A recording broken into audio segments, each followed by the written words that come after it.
Pessoal, e a gente segue aqui com o nosso programa Bom para Todos. A gente vai falar agora sobre cultura. O Itaú Cultural acabou de publicar os dados do Boletim de Economia Criativa do Observatório Itaú Cultural sobre a movimentação da economia da cultura e também das indústrias criativas no segundo trimestre de 2023. Segundo os dados, houve aí um crescimento de 3% no comparativo entre o primeiro e o segundo trimestre deste ano. Foram criadas aí 188 mil vagas no segmento, mas para a gente entender esses números, esse salto, a gente conversa agora com ele, o Jader Rosa, ele que é superintendente do Itaú Cultural. Jader, obrigada, bem-vindo no Bom para Todos.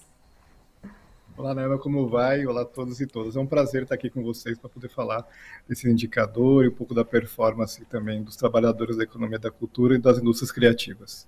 É isso, vamos falar sobre notícia boa aqui. Conta pra gente, Miguel, pra gente entender essa alta no número de vagas, explica pra gente como que a economia da cultura e também das indústrias criativas se apresentou no segundo trimestre deste ano, em comparação com o primeiro trimestre desse ano também, como que ela se comportou de uma forma geral com a economia do país. Tá, de forma geral, assim, a gente sempre acompanha esses dados a cada trimestre, né? E comparamos também para ver um pouco da variação se acompanha a economia geral, se ela tem a mesma performance e a mesma flutuação. E os dados refletem que nesse trimestre, em comparação ao trimestre anterior, teve esse aumento de 3%, e a economia geral teve um aumento só de 1%. Então mostra o quanto que esse setor ele é rico, né, ele é criativo e ele é muito transversal.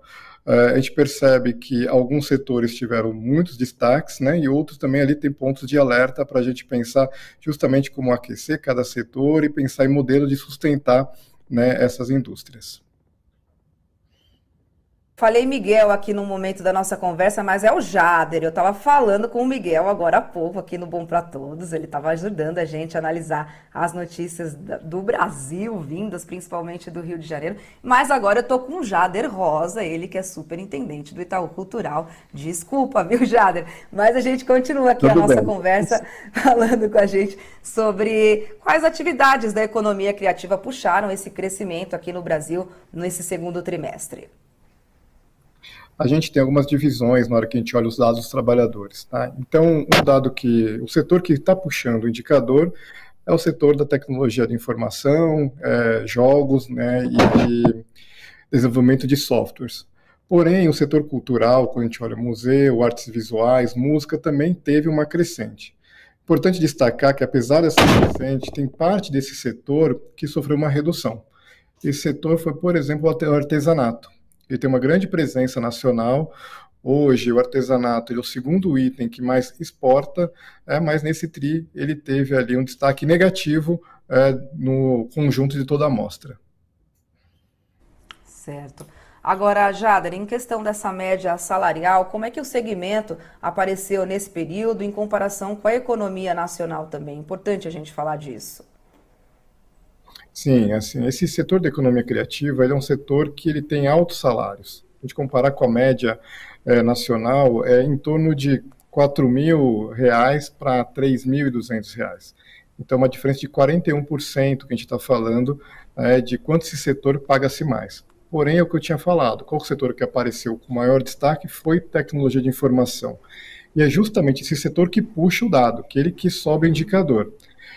Um outro dado que é relevante é quem são nessas pessoas, esses trabalhadores que estão nesse tipo de indústria. Então, a gente tem uma característica aí de cor, né? Então, são os homens brancos que acabam recebendo até maiores salários que as mulheres pretas e pardas nesse setor, que é puxado principalmente para a tecnologia da informação.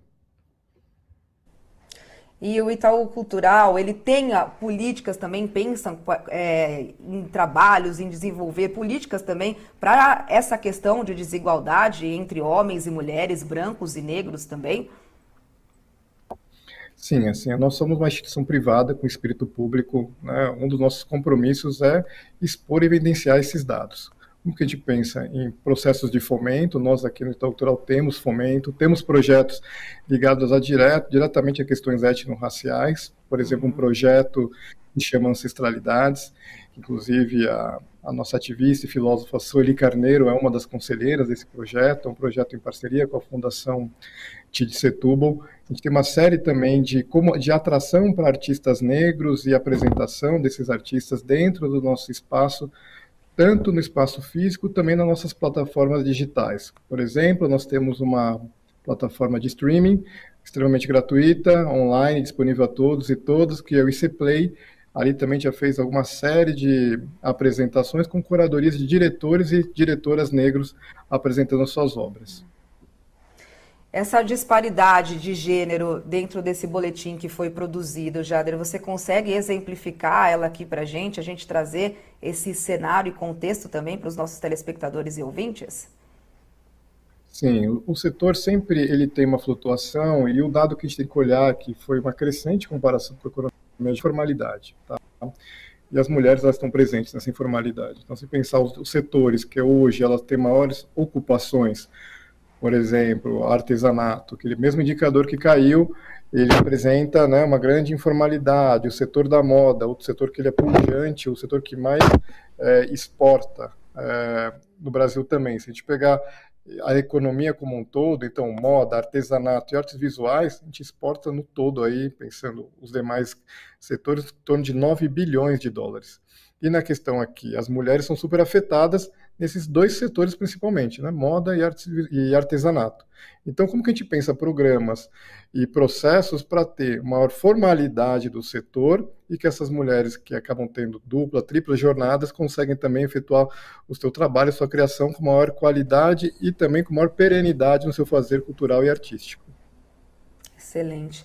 Agora, Jader, como é que esse estudo, esse levantamento, esse boletim pode dar base para mudanças no Brasil também?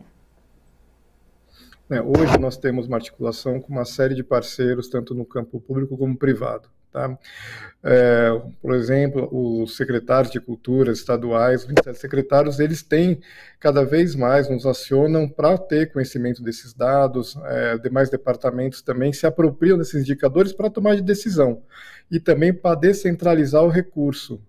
Uma das propostas do Ministério da Cultura é justamente com os modelos de fomento, o quanto esse recurso pode chegar para diferentes territórios e também diferentes meios de atuação e de expressão. Então, ter indicador, ter um balizador, é um caminho para a gente conseguir fomentar aí políticas públicas.